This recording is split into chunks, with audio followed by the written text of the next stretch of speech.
got to start with Tom Brady, who officially announced he's coming back. He did it with about 5 minutes left to go in Kevin Garnett's retirement ceremony, which I'm sure he was hopefully not aware of. But Russillo, I was not surprised. I guess the surprising part to me, I felt all along, and I said this over and over again on this podcast, he wanted to go to San Francisco.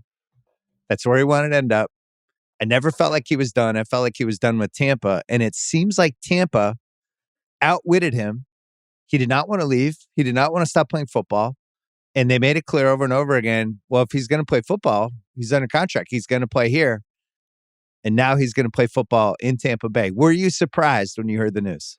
Yeah, a little bit. I mean, the thing that I always think is really important to remember is almost every NFL player wants to retire like 2 weeks after the season. Like anyone I've ever known that's played in the league, you talk to them right when they're done, and none of them want to play. I'm serious. Yeah. And so I think the worst time to make any kind of decision is right after the season ends. Now, you were on this early, though, and I think the information, when you had heard about him retiring. So why don't you go back to that? Because take us through when you had heard about it, alluded to it, then it happens to where we're at today. Because it's not like I have any information on him coming back. So I can't tell you that I'm totally blown away. But yeah, maybe a little surprised. I've had some good info on this throughout. Just that in mid-January that might be it, which it turned out to be. And then that, it was either San Francisco or retire. Then he retired. Then it was, there was a Miami thing that might have happened too, where the ownership group and now the Steve Ross thing, who knows with that, but still San Francisco. If you notice, San Francisco hadn't done anything with Jimmy G yet, even though you could have argued it was the time to trade him before you hit free agency. Why are they holding on to him? They already said they were going to trade him. And I think everybody kind of deep down felt like this was headed for a Jimmy G Brady kind of swap, some sort of thing. And Brady, Mike Florio's written a lot about this, about how Brady, he redid his contract last year to allow a little more flexibility with them with free agents. And the understanding was, I did this. And, if I want to get out, then maybe we could figure something out. But I think the takeaway is Tampa didn't want to let him go. I think they feel like they have a chance to win the Super Bowl. They must have done a lot of lobbying with him to come back. The question for me, because I don't think the Arians thing is great. There's a lot of stuff going on, behind the scenes about that. And some of the stuff Arians, you follow some of his quotes during this? Yeah. Where he very kind of almost challenging Brady. It reminded me a little when Pat Riley kind of got aggro with LeBron near the end there when he had that press conference. Then LeBron just went to Cleveland. Arians, instead of being like, man, it was an honor to coach Tom Brady. So it was such a joy. We won a Super Bowl. I owe that guy everything. He was kind of like, if he's going to play, it's going to be here. Like it was just, I thought it had a weird vibe to it. So the thing to watch for me now is Arians going to be the coach. Because you would assume like, oh yeah, of course he's going to be the coach. But I don't know. I don't think he did a great job last year. And I don't think the buzz on him, there's a lot of like work ethic buzz with him, which I'm sure you've heard. Over the years that I think is okay when you have Brady come in, but I'll be interested to see if he's the coach in a month. I would have thought because, when you'd heard, okay, of all the reasons is he going to retire? First of all, the family thing never makes any sense. First of all, because football, you work for 4 months and you work 1 day a week. And again, I'm like, I know there's practice and all there's this stuff, but you can go home, you can see your kids, you're not on 2-week road trips.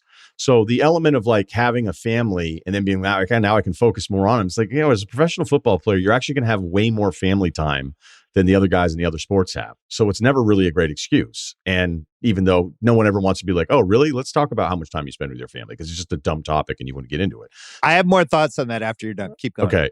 Then the Arians part of it, you're like, oh, wait, you guys actually disagreed this much? And there were just hints because Arians is just not going to play the game. That's just the way he is. It's his personality. It's the way he's always been. And when things are going right, I think people appreciate it because of a realness to him. And I don't know. It wasn't like Belichick was handing out flowers publicly to Brady all the time, but those guys were lockstep for so many years until they weren't. Once Belichick kind of, was like, I'm good moving on from this. So I would have thought that had to have been repaired. Or does Brady think that now I am going to push for San Francisco? Like, do we know what's happening? This is the next step, right? Well, we know like the timing of this led to free agency, where Tampa trying to prove to a bunch of people they probably want. Hey, we're actually going to try to contend for the title this year. This is not a transition for us. So whether Brady's the QB or whether they flip him for another QB, at least it's a sign we're going to have a good quarterback. But going back to the Arians thing, I don't think Brady gets enough credit for being kind of cold-blooded and actually being a little bit of a grudge guy in a good way. I don't mean that in a bad way, but we always talk with Jordan. That became such a part of the legacy of Jordan of, oh my God, man, you look cross-eyed at Michael Jordan and he dropped 58 on you.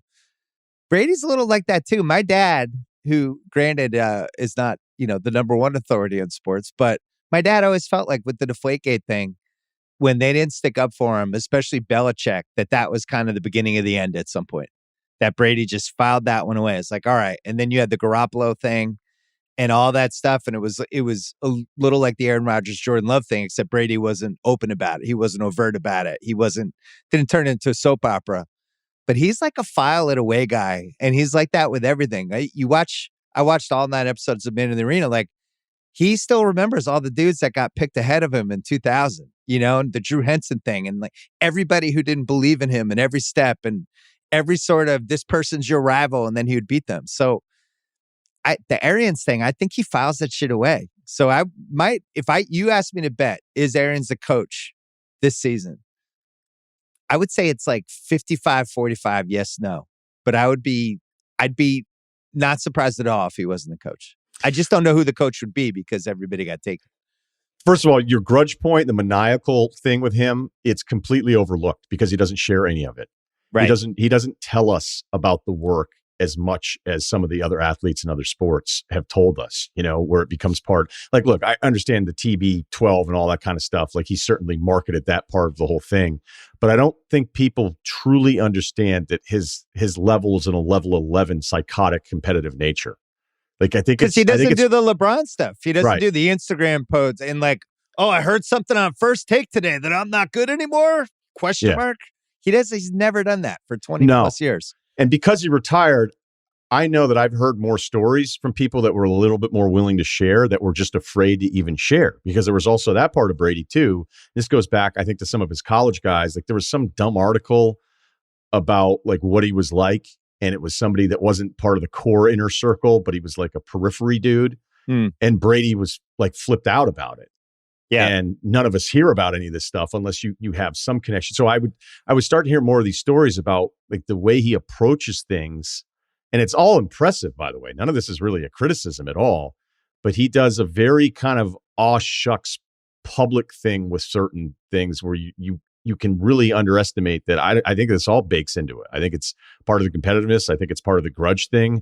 Look, he got Garoppolo out of there by going to Kraft. I think it's one of the few times that Kraft overruled Belichick on a football thing. And that's why I think Belichick was salty as hell in the same way that he felt like somebody meddled with what he was doing. Yeah. Although it never really made a ton of sense to me why they kept drafting quarterbacks anyway, because they drafted a few in the time that Tom was there. And it does remind you a little of the Rodgers stuff as well, but it's also that one guy has a much better resume than the other guy. There's been clues dropped for his whole career. I remember when the Deflategate emails came out, and it came out in those emails that one of his friends had sent him this piece I did about Brady and Manning. And one of the things was about how Brady was going to play longer and he wanted to play to his 45, and that was how he's going to win the rivalry. And Brady responded to the piece and was like, yeah, and took a shot at Manning in the email. And it became a story that there was like, whoa, Brady takes a But yeah, Brady and Manning always played nice publicly. Hey, bud, hey, let's play. Those guys wanted to kill each other. It's just it didn't become part of the story like it becomes with other stuff because they always played nice in public. Where it never got pissy, but I think behind the scenes, those guys really wanted to beat each other. I think the psycho part of Brady's competitiveness never got enough attention. I think you have to be, if you're going to be the greatest or one of the greatest, Tiger, Ali, Brady, you name anybody, they're all fucking crazy. Federer's like, oh, what a nice guy. I guarantee Federer, like the reason he kept going was because he wanted to keep beating Nadal. Like those guys are all nuts. Serena Williams with Sharapova, where Sharapova beat her once. Every time she played Sharapova, she tried to rip her heart out. You have to have that. Max Verstappen, right. We'll talk about that on our new F1 podcast. No, I think you need that quality. And I think he has hoodwinked everybody into thinking that he's not operating that way, but he is. And by the way, like, I just want listeners to understand. I think everybody knows that he's super competitive and we've had glimpses into it. I'm just telling you that I've heard stories where I'm like, holy shit. Okay. And I don't know if surprise is the right thing, but it's just, there's a level that I think is overlooked. And so if that plays into your original grudge point, none of this stuff would surprise me. I think some of the most successful people are like meticulous grudge holders because they're constantly finding things to piss themselves off. Yeah. You know, and I can't ever sit here and say, like, when a guy retires, and, you know, here's the other thing too. If there's like a slice of you that starts to have a little regret and you can still play as well as he just did, then you got to keep playing. I mean, I know he's going to be 45 in August, but he's already smashed through whatever ceiling we've ever thought a professional athlete in that sport should have. And if you want to keep doing it, go ahead and do it. And I know you wanted to say something about the family thing because there's still I want to hit that later. No, right, two other a piece along that is the stay too long legends. They all kind of stay too long. Jordan, I don't know. His last year, the second Wizards year, the second Wizards year, what he ended up doing, I think, adds to who he is.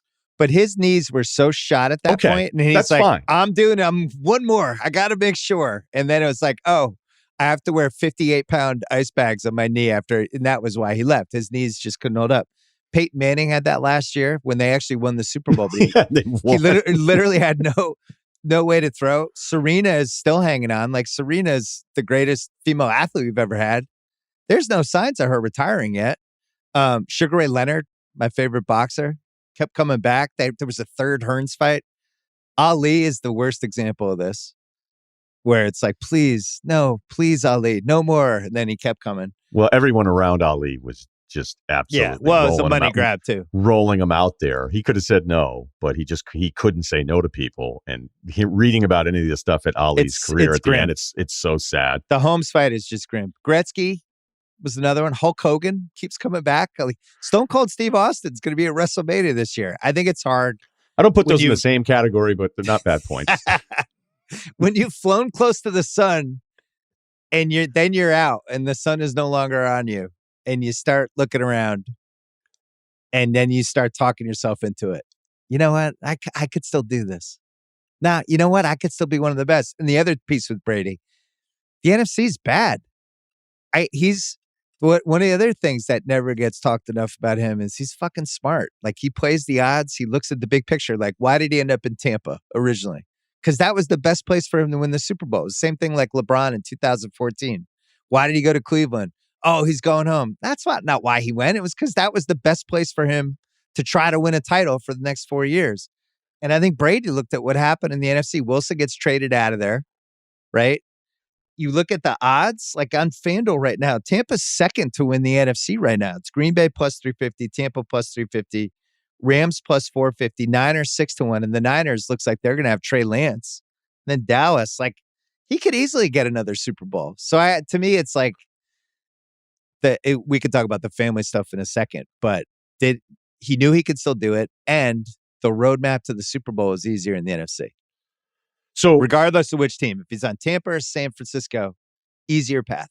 Yeah, absolutely. I mean, the AFC stacked with quarterbacks. I mean, you still throw Kyler in that mix too, if we're talking about good quarterbacks in the AFC, or excuse me, in the NFC, even as bad as his playoff game was, and him, you know, hopefully being able to buck this trend the last couple of years, holding up a little bit more physically. He just hasn't been able to. But does this mean you're not surprised at all? And does this mean that you also are totally closing? Surprised. All right. So, we're in agreement on that one. I'm not. What about the San Francisco part of it? I'm not closing the door on it yet. Yeah.